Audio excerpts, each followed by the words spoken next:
I'm gonna be getting some videos, Holly.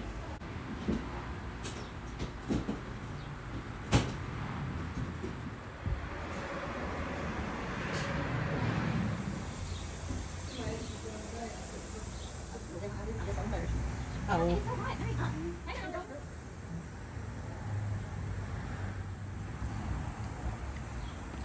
Can I sit down? You're not here unless they're gonna take over. Oh yeah, I don't know if people will actually sit up here with them. And like that's my favorite of anything. The soup stick. Good evening, ladies and gentlemen. I am so happy to see so many faces that were here last month and the month before.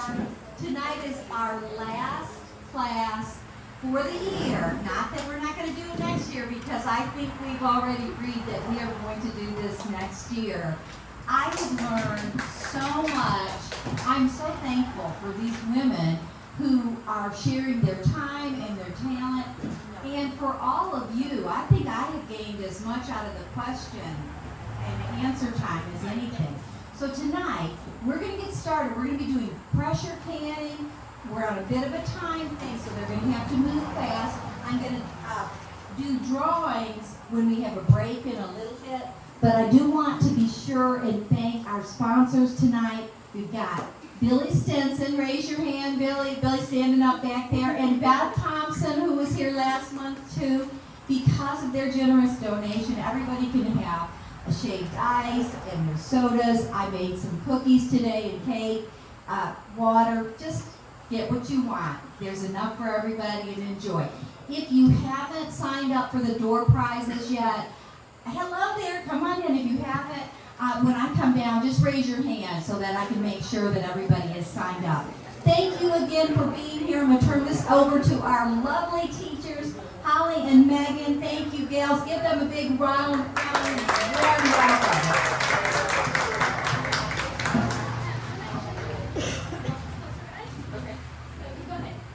All right, hi guys, I'm Megan. This is Holly. We are Worn Out Mama's Cannon. We are on TikTok and YouTube, so give us a follow and like and subscribe. We post lots of videos, tips, and tricks when it comes to canning and cooking and preserving your food. Like she said, we are on a bit of a time crunch. Pressure canning is not hard, but it can take some time. So we're going to go ahead and get started with canning, but then we're going to come back in a minute and tell you all about the pressure canners. Okay, you're actually gonna flip in your packets to the third to last page, and it should say on the top, pressure canning pinto beans. Third to last page, and they all have different headers, so this will say pressure canning pinto beans. Alright, here's the first one.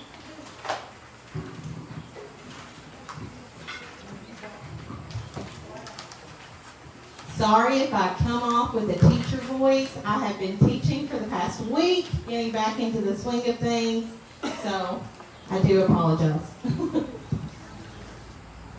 Step 1, you're going to want to sterilize your jars, and you can do this in a dishwasher or by boiling a pot of water and submerging your jars for about 10 minutes. As you can see, we've already got some of our jars prepped for time, but we've got our sterilized jar right here, and Holly is going to be doing the prep work while I explain to you what we're doing. Next, for quarts, because we are doing quarts today, you are going to put 1 cup of rinsed beans into each jar. I know you're going to want to overfill it because it's not going to look like a lot, but these are only rinsed beans.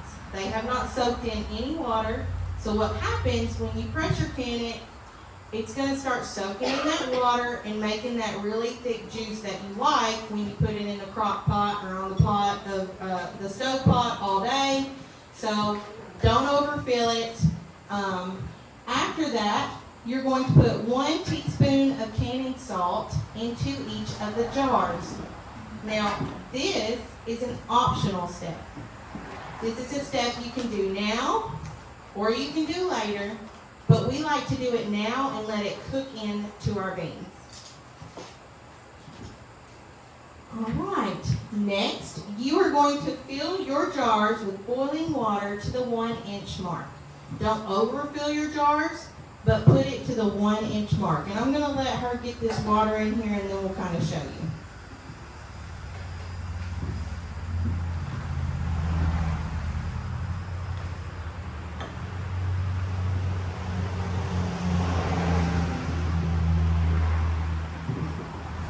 Right here to the bottom of your first line is the 1 inch mark. All right, now what Holly's doing is she's stirring it, and this gives you the chance to see if there's any bad beans. And your bad beans are going to float to the top, and they're going to look like bad beans. Now, not all of these beans floating are bad, so you just kind of got to watch. Does it look discolored?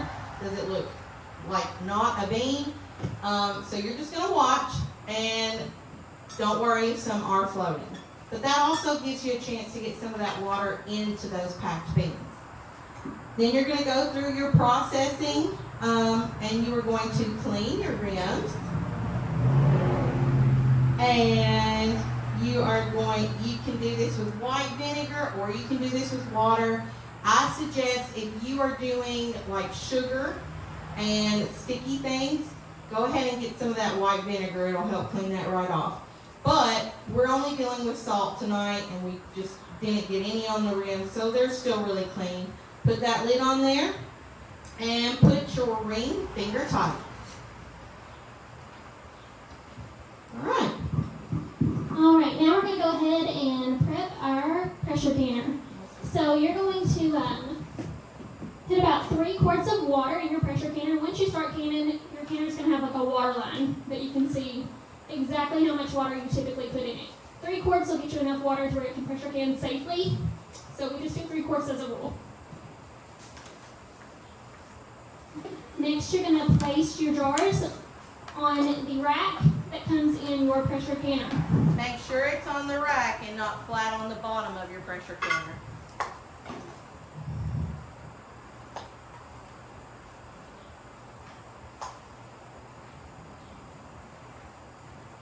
How many quarts does that hold? It holds 7. Next, you're going to put your lid on and lock it into place. Gotta do this backwards. Here, I'm gonna do it forwards.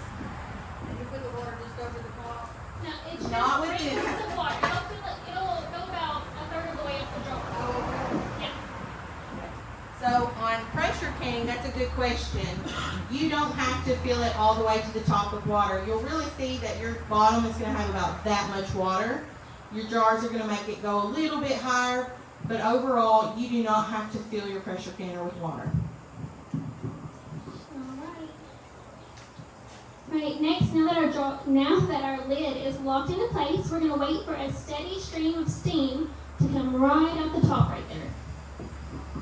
So for this tonight, we're using a weighted pressure canner, and we're going to talk a little bit more about that.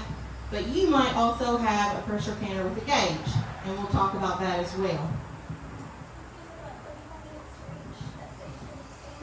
Okay. It's going to take about 35 minutes to get that stream of steam, but once it starts, you're going to be able to see it.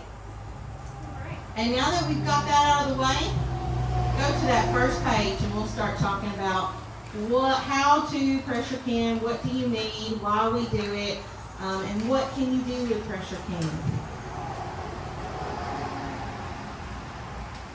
Alright, so this is first page. We're going to start at the beginning.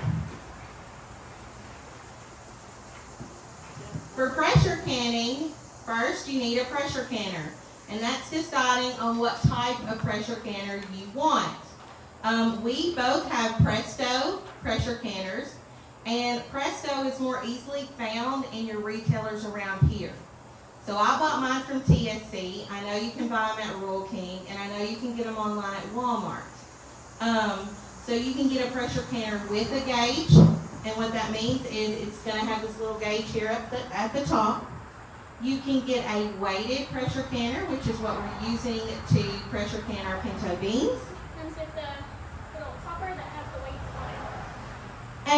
you're going to, like always, we always recommend getting that canning tool set. That's going to help you get your jars in safely. It comes with bubbling tools. It comes with a lid lifter. It's got a really great things to help you when you're canning. As always, you're going to need your jars and lids, and you can have wide mouth, regular, half pint, pint, or quart. And then some additional canning items that aren't required but are nice to have would be the Complete Guide to Pressure Canning, It's a really good book if you are starting out on pressure canning. extra pots. You might need a dishwasher if you're going to sterilize your jars that way, or you can just sterilize them in boiling water. Jar labels if you want them, or vegetable scrubbers. All right, now we're going to like the food grade material. So first we have Mrs. Wages, and we use that for not only water bath canning, but you might use it if you pressure can your tomato products.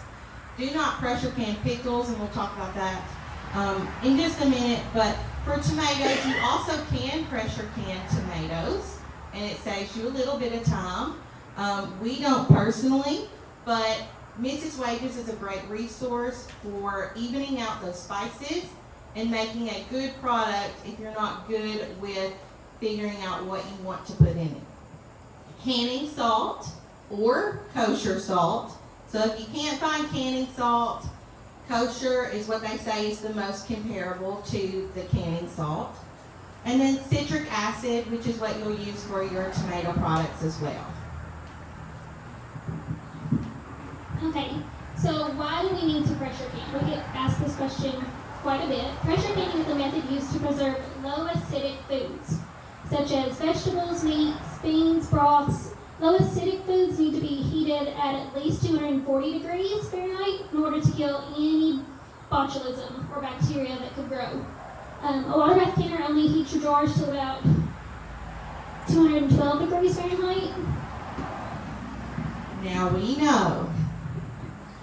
know that your family members might have been doing water bath canning with low acidic foods, and they've done it for years and years and years, and it's been proven safe for you all. We know Amish do it a different way as well. So we just cannot personally safely recommend that for you all because of what we've learned ourselves. So if your family has a method, you are welcome to use it if you feel like that is what you want to do. But just so we are safe, we always pressure can when it's low acidic foods.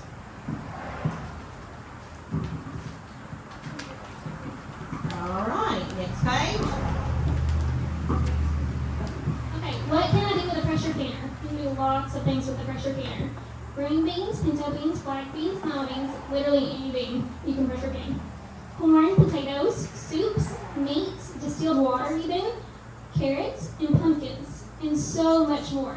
Most every recipe that you find for canning is either going to tell you to water bath can or pressure can. And if it is pressure canning, then it's going to tell you what pressure to do it under, whether it be 5, 10, 15. It should all be in the directions that you find in your recipe.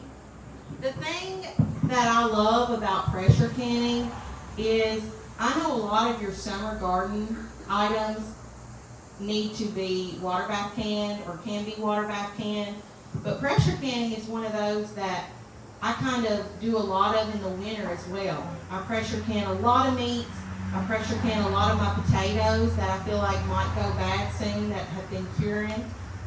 You can can all kinds of beans. So pressure canning is one of those that you can really, really utilize in the wintertime when you're kind of missing out on some of that water bath canning. Now, I'm going to talk about the pressure canner I have. And I have the pressure canner with the gauge. Now, I've given you the parts of the pressure canner, so I just kind of want to talk about it. And we were telling Sabrina earlier, when we started pressure canning, which I taught myself how to can, pressure can. Holly has kind of grown up into it, But no matter who you are or how long you've done it with your grandparents or any family member, it is so intimidating to do it by yourself. You second guess everything you do. So this is why we have spent a lot of time putting this packet together, because we wish we would have had this when we were trying to do it ourselves. So this is a pressure canner with a gauge. It comes with a pressure dial gauge. And this pressure dial gauge goes all the way to 20. And Lord, I hope you never make it to 20. Okay? You won't, don't worry. It comes with a pressure regulator, which is this. You might also know this as the jiggler. It comes with a vent pipe, which is built into it, and a canning rack. Just like water bath canning, you need to have a rack in your canner for pressure canning. That way the jars don't clank together and you don't have any break. So then you have your air vent cover lock, and That is right here, and it pops up, and you'll see it on this canner as we can. It'll pop up when it hits that steady stream of steam. It'll pop up when we see that steady stream of steam coming from. Yeah, so that's also one of your indicators that your pressure canner is building that pressure and it's ready to go. It comes with an overpressure plug, which is this little black thing. So I get asked all the time, are you not terrified to pressure can? And I'll get horror stories where people have been around their grandmas or their moms and they couldn't even come into the kitchen. Don't jump, don't move. Toddlers out of the house. And it's because pressure canners back in the day were a lot more dangerous, obviously. We've made some safety protocols come about. So my pressure canner has 3 different venting systems that will never allow it to get to 20. Never allow it to get to that really dangerous point. So this little black thing is an overpressure plug. So if for some reason you ever get to that point where it's getting possibly dangerous, it is going to let out that pressure automatically. It's your safety call. You might have water seep out of that while you're canning, and it's fine. And you might have water again seep out of that, and it's okay. You'll be able to know what pressure you're at with the gauge. That's kind of why I like my gauge pressure canner, because I know what pressure I'm at. And then you've got your sealing ring, and that is on the inside of your pressure canner. And you will just need to make sure you clean that well. It will come with kind of this film on it. So be careful when you're washing it, because that film kind of helps with the seal. They recommend you replace that every 2 to 3 years. I have not, and we're still going good, but I might look into that pretty soon.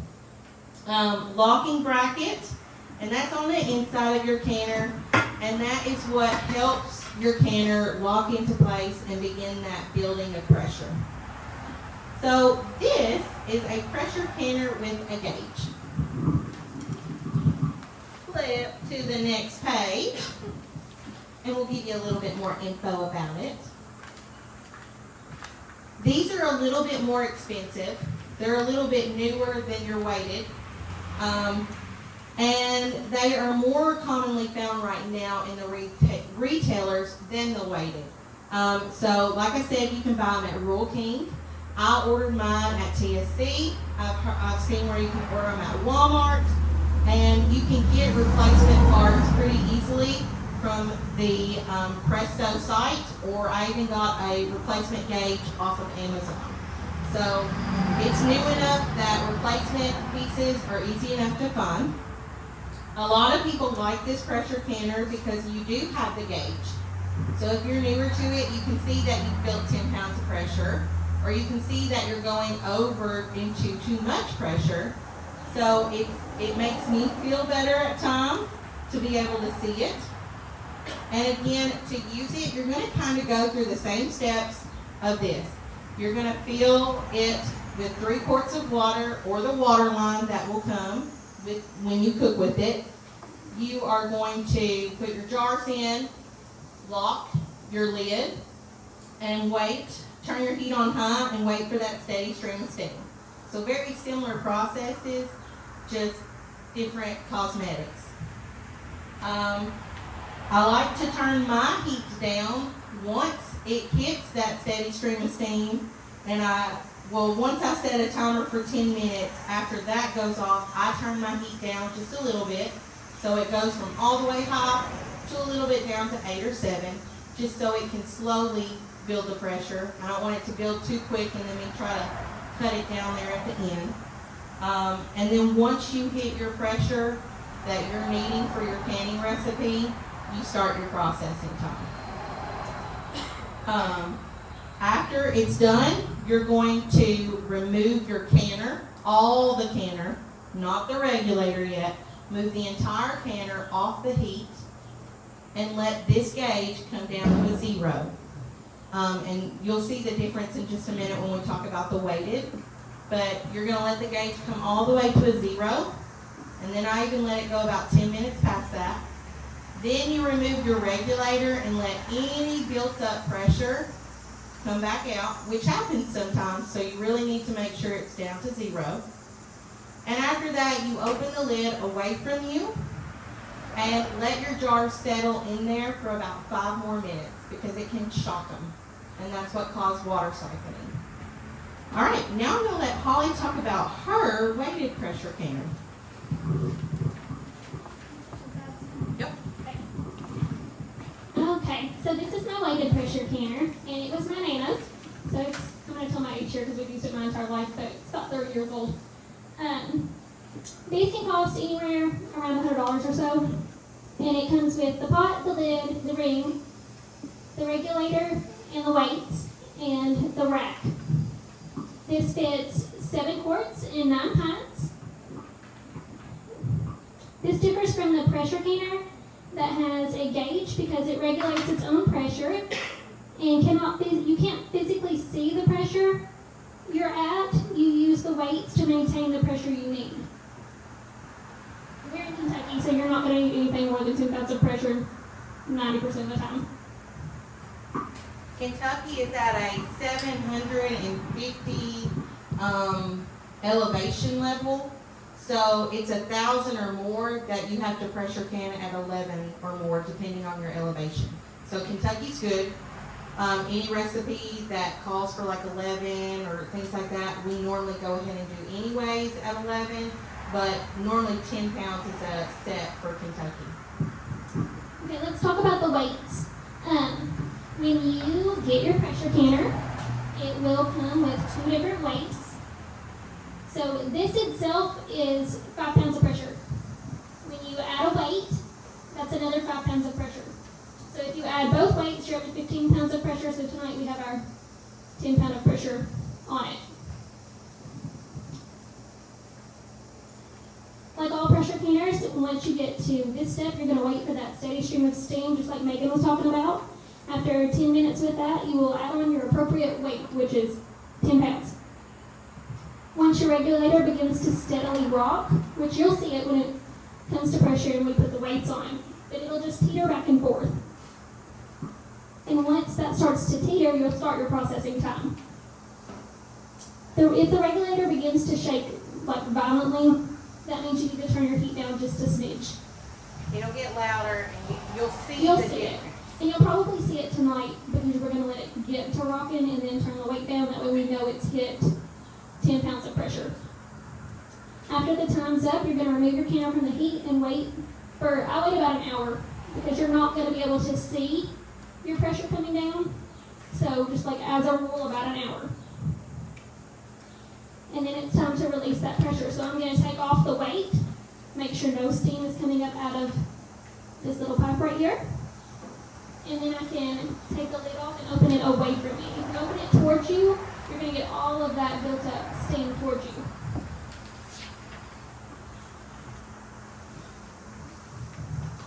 And just like Megan's canner, these are very similar steps that we're going to take. Once your hour's up, you're going to unlock, open away from you, and let those jars sit for about 5 minutes. Just so everything's come into pressure and you're not siphoning water out. All right, so at this time, before we talk about water siphoning, we want to stop because we know you might either have this kind of pressure canner or this kind of pressure canner. Are there any questions that you all want to ask us?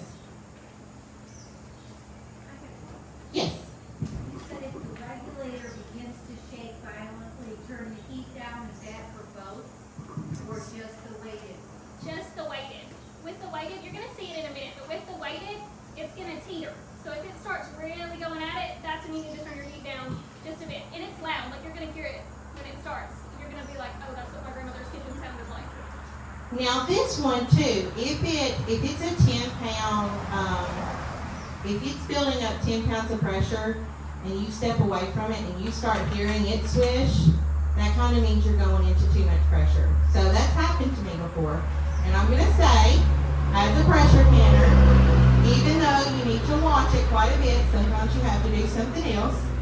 And when we get to talking about water siphoning, you're gonna realize that sometimes you do go over pressure. Sometimes you get to the 11, 12, 13 pounds. Sometimes you accidentally get to the 15 pounds. Your recipe's not ruined, okay? So that's why the intimidation of pressure canning is that everything has to be perfect. And that's just not always the case. So things happen. And when you do a weighted pressure canner, this is actually gonna get your pressure to about a 10.5, 11 pounds of pressure. Because it's teetering back and forth. It wants to make sure that you get to that pressure, so it goes at just a teeny bit above it. And that's okay. It's not gonna hurt. Yes, ma'am. Some of the pressure canners that they might find at an auction has a round weight on it that has 5, 10, 15. Are those safe to use? So she said some of the pressure canners you might find at an auction or a yard sale. Some of the older ones might have a weight on it with, or have a regulator with different weights, 5, 10 pounds. Yes, this is very similar to what this is, what we're using tonight. You just want to make sure you remove the weight. So if it has 15 pounds on it, you're going to need to remove the weight unless you're doing a 15-pound recipe. So yeah, still safe. I would highly recommend if you do buy it from a yard sale, you really check the ring.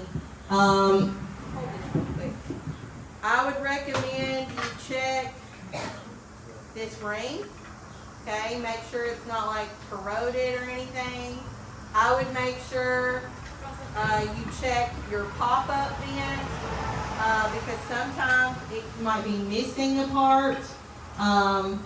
Or it might not even have one if it's an older one, and then you really have to follow your safety protocols. You might be the grandma saying, don't jump, don't jump.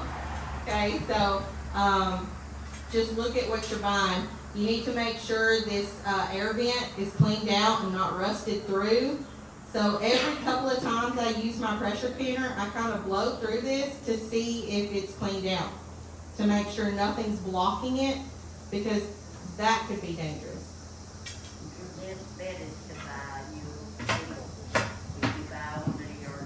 It's gonna be hard to find replacement parts for older ones, and I don't know what all you would need to replace, but I feel better about having a newer model that I can know if something's online. I can either look something up if I have a question or buy something that I need for it, so that makes me feel better. But all of your Presto canners are going to come with a serial number on them. And like I said, this one's 30 plus years old, but I can still get on the Presto website, type in the serial number that's on it, and find parts for it, or look up all the stuff that I need for it.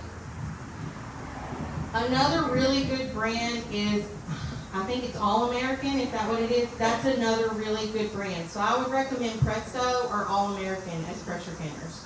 Yes, ma'am. Your local extension office will check your pressure canners as well for free. Yes, I was told that this year, which is awesome. They will check your gauges to make sure they work. Because if your gauge doesn't work, you're not going to know how much pressure you're building up. So I actually broke a gauge last year by dropping my lid on accident. So then I had to get a replacement gauge, and in order to make sure I hooked that up right, I did take it to the extension office to make sure it worked. So awesome tool to have locally. Yes, ma'am. Safe pressure has gone over the 10 or 11. What is the protocol? How how do you get it down quickly without panicking? And I could see me at that point. Don't panic. And I know I'm saying that because I was the one that panicked. But don't panic because you can turn your heat down. However, you don't want to fluctuate the heat too much.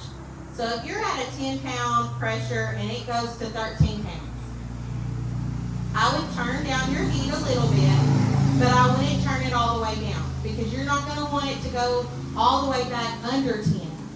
The thing about pressure canning is steadiness.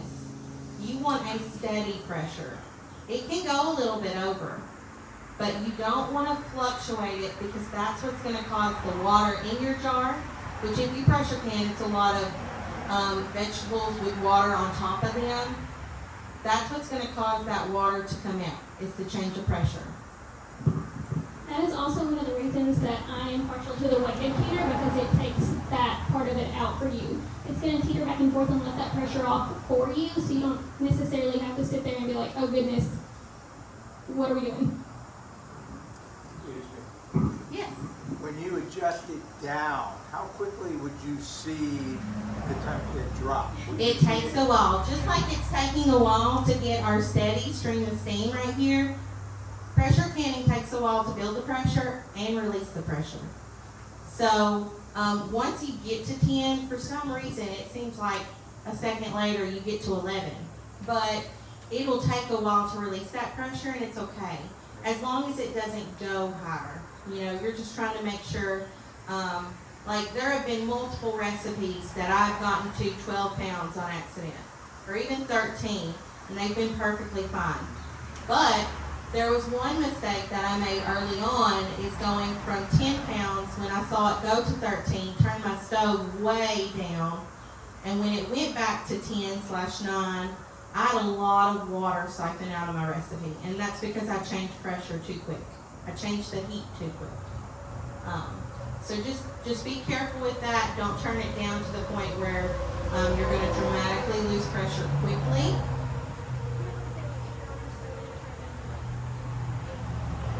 It just depends on what kind of stove you have. And you've been cooking on your stove. I know my stove's way different than her stove. And just everything varies based on your stove. So you probably are going to have to play with it. But while we're waiting, I don't know if you see these little bubbles coming. That means we're getting there. But we're going to keep waiting. Most people say you cannot pressure can on a flat stovetop. I do pressure can on a flat stovetop, and it's fine. However, there are some things you need to think about. I don't know, this pressure can has a lot of stuff in it, but if I flipped it over on the bottom, it would have a flat bottom. Older pressure canners are going to have ridges in their bottom. This has a ridge in the bottom, so I could not use this on my stovetop. Because they say flat stovetops are not made for canning, and it's harder on them, and you might break the glass on top of it. But this has a flat bottom. It also, you just have to kind of test out your temperatures. So my stove might fluctuate. It'll turn on and off based on the temperature. But I've got it down to a science for me on what works. And I have pressure canned 3 years now. Good to go. So you can pressure can on a flat stovetop. I will say it's harder on it. But don't let it stop you from not doing it. Any other questions? About your heat source. Do you ever use, I don't know whose that is, but you ever set up and use that instead of your stove? Yes. We did a trial run just to see timing, like, for this, and this is what I used to pressure can when we did that. And it's easier on your stove, and you can still cook supper. So I love having this, and I also like having the electric water bath canner because it keeps things off my stove. Yeah. So I can still, So use whatever you need. right, use it to cook supper, whatever we're doing at that point. It just makes it a little more convenient. When you pressure can, it's time. And I know people say I don't have the time, but you make the time for a lot of things, whether it be looking at your phone or, doing different things. If it's truly what you want to do, you'll make the time for it. And there's some days I don't want to can, but I enjoy it later on when I can make pulled pork sandwiches in 5 minutes. You know, I enjoy it later on when I have mashed potatoes in 2 minutes. So pressure canning and canning in general can save you time later. And as you can tell from even now, like we have a lot of lag time in between each step. So I wouldn't just like run off and leave it, but you can get other things done around the house while you pressure can. It's especially when you reach that 90-minute processing time, you can have all kinds of things to do during that time. So right now, I don't know if you can see it, but we've got steam coming out steadily. Now sometimes it'll sputter, sometimes it'll start and then stop, and it's not ready. Also, we might want to take a minute just so you can look at our air pop-up vent because it's starting to get water at the top. We're going to go ahead and set our timer for 10 minutes. And in that time, I want you to just kind of come up here if you want. Don't touch it. Yeah. Don't touch it. But check out the water. Check out the steam coming up. And then if you need to go to the restroom or get some hippie eyes, anything like that, use this time. And again, thanks to Phil and Beth. We so appreciate you all donating snacks for tonight.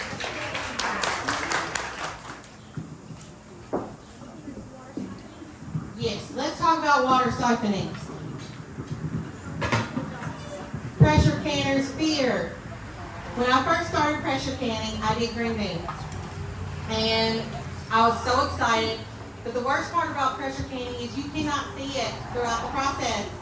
So you are waiting all this time and you have no idea what your jars are going to look like when you open that lid. And I pressure canned some green beans and I was so proud of myself, but when I opened my lid, half of my jars only had like water up to here. And I thought, I've just ruined a whole thing of green beans and I worked so hard on it. It's okay. Water siphoning happens. Do pressure canners like it? No, but it happens. And as long as your jar has half a jar of the water, it's good to go. Half a jar of water, it is safe to eat. I would use it first just because it might discolor some, but it's just as good and it's just as tasty. So don't panic. It's okay. As long as there's half, you're good. And if there's not half, eat it right away.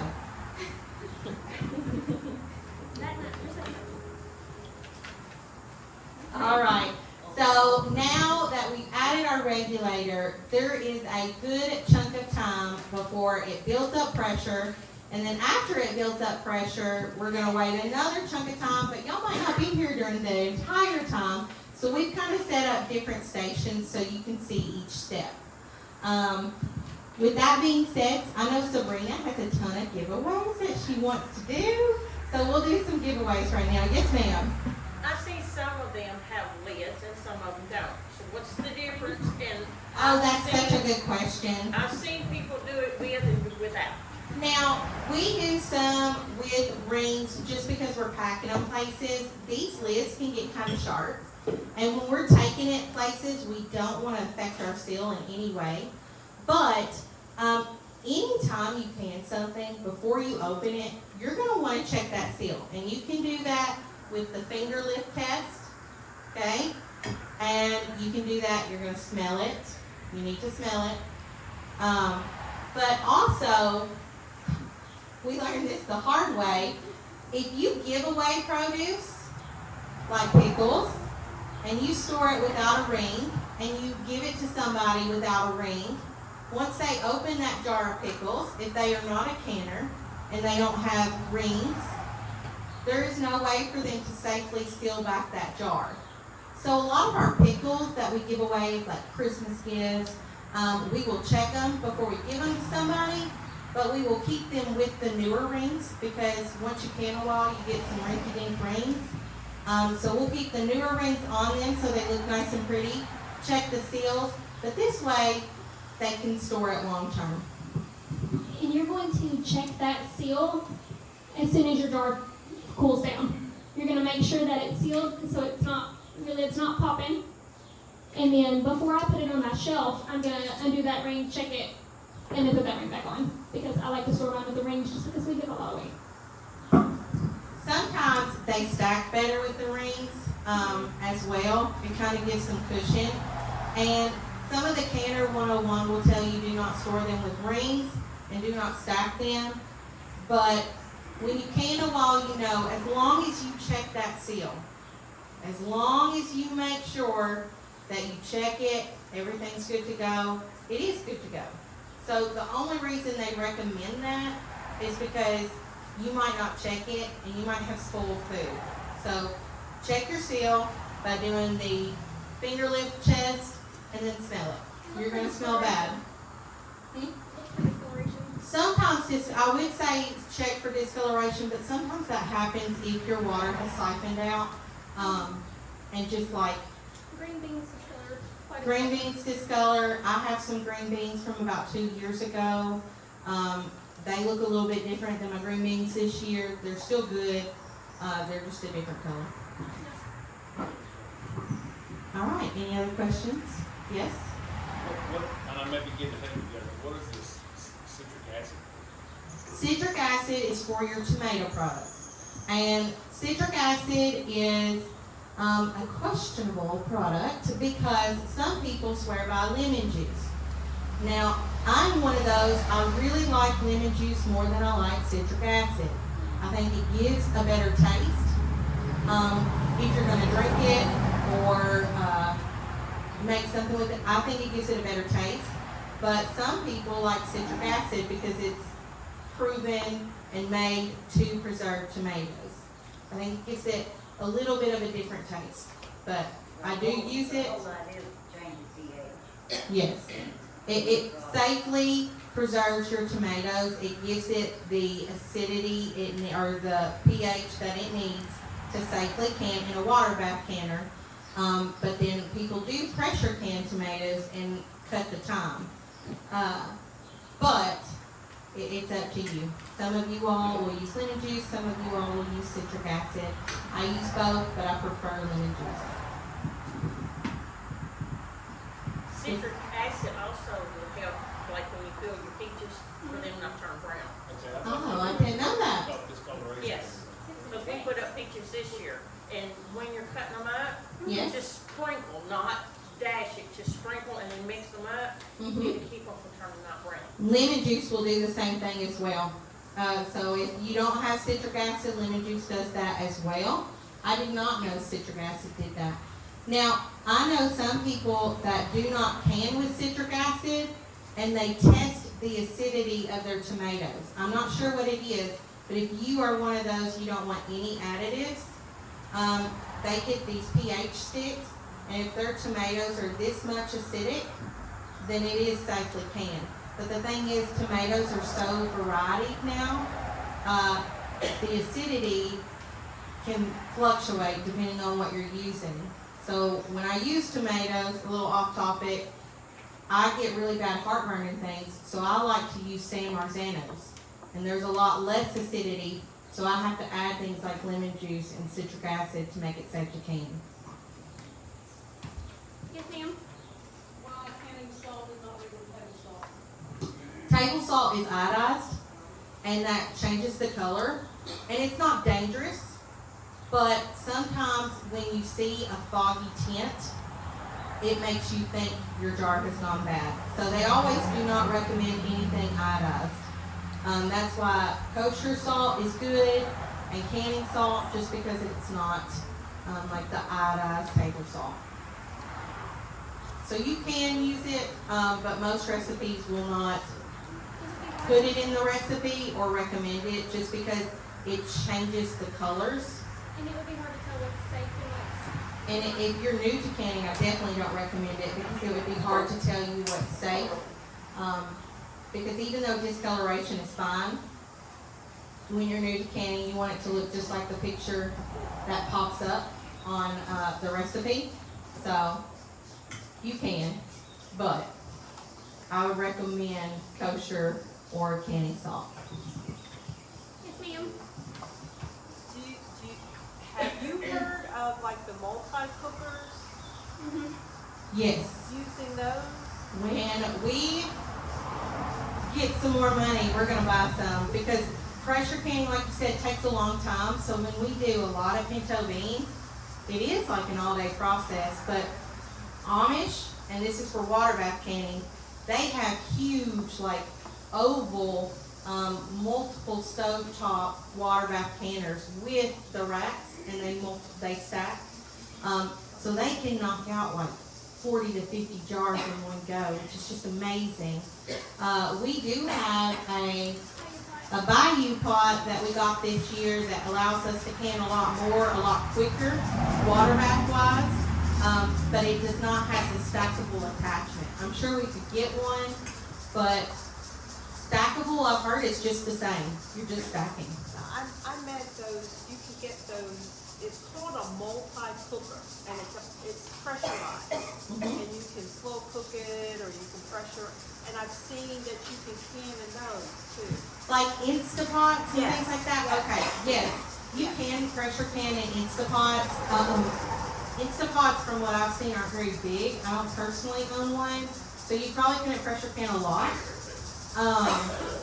But I know people who do, but I've never done it myself, so I don't know much about it. Okay, this is this weight teetering like we were talking about. This is the sound that you would, remind you of your grandma's kitchen. So now we've set our So we set timer. our timer for 90 minutes, and we're just gonna let it do its thing. Put the mic by it so we can hear them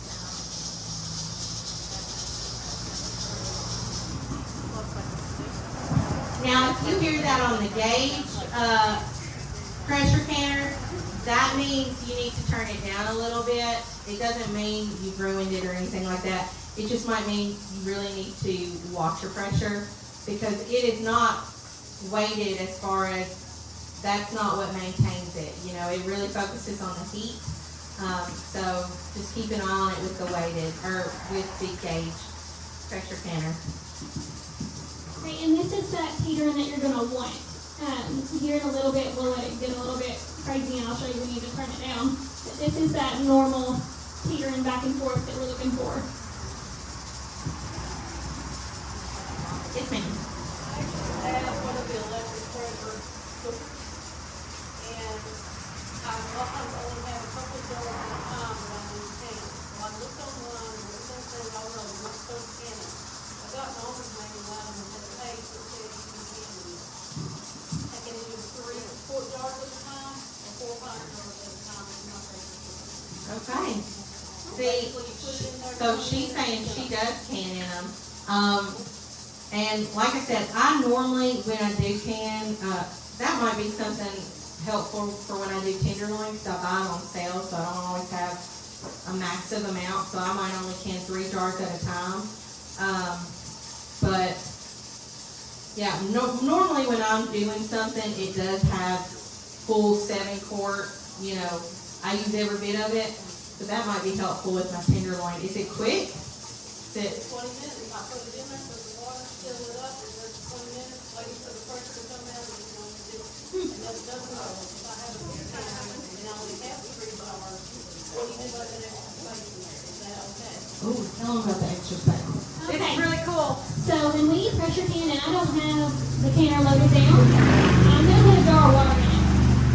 And that's just to have you distill safe water if you ever needed it. So we have to where if I'm doing 6 quarts instead of 7, I'm just gonna put a can of water in it, and then you have fresh water if you were to ever need it. We're a little bit on the prepping side, so I like to have extra water around. You do need to have something in every spot, you don't need to leave any spot. You can have empty spots.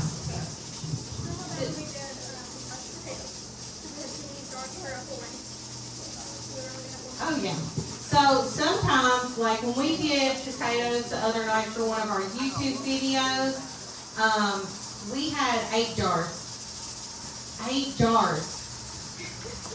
Man, this only fits 7 jars. So rather than get 2 pressure canners going and waiting the time, we did 4 and 4. And I know that doesn't make sense, but we also were able to fill some with water. And depending on your processing time, sometimes you can double dip it a little bit. Depending on how long you need to process, you might be able to do a jar of pinto beans with your tenderloin. So like when I do 3 jars of tenderloin, I'm also going to put 4 jars of pinto beans because they have the same processing time. So they'll cook the same, but makes it a lot better. Makes me feel a lot less time wasted, right? Yep, Sabrina, want to do some giveaways? Oh, question? Sure, I just had a question you can answer while I'm walking out there. The water that goes in the pinto beans, is it hot? It is boiling. Water? Now, different recipes will call for different things, and I do want to talk about this really quick before I forget. Sorry, Sabrina. That's okay. Different recipes will say cold water, and we're going to tell you what works for us because I've tried it multiple ways when learning how to do it. A lot of recipes will say soak your beans overnight. And I'm going to say that I tried that and I did not like how they turned out. I like when I do rinsed beans, so just rinsing off any rocks, dirt, I don't know. They just always say rinse it. Rinsed beans and filling them with water. I think it makes a better texture if you like a thicker pinto bean, which my family does. Now, if you don't like thick pinto beans, you like liquidy pinto beans, then the rinsed beans might be your method. Because what's going to happen is those soaked pinto beans have already soaked in a lot of water. So when you go to cook them, it's still going to say only 1 cup of pintos. And then you're going to have a lot of water content up at the top. Like right there. And pinto beans is one of my favorite things to do because I'll buy a 50-pound bag from the Amish or a 20-pound bag from Walmart. And then I'll can those, and I can can through the winter with them. Like it's one of those things that proves that you don't have to have a garden to can. You want to show?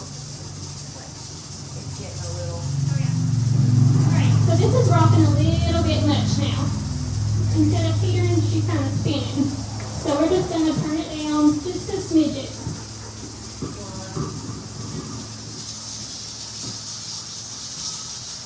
So, again, don't fret when you hear this. Just turn your heat down a little bit. The thing is, you don't want it to get higher, so that's why you need to watch it. It can go over a little bit, and you're still good to go. It's still going to taste fine. That water siphoning happens with the fluctuation. It also happens if it gets too hot. That water's going to start coming up and coming out of your jars. But again, as long as it's halfway full, you're good to go.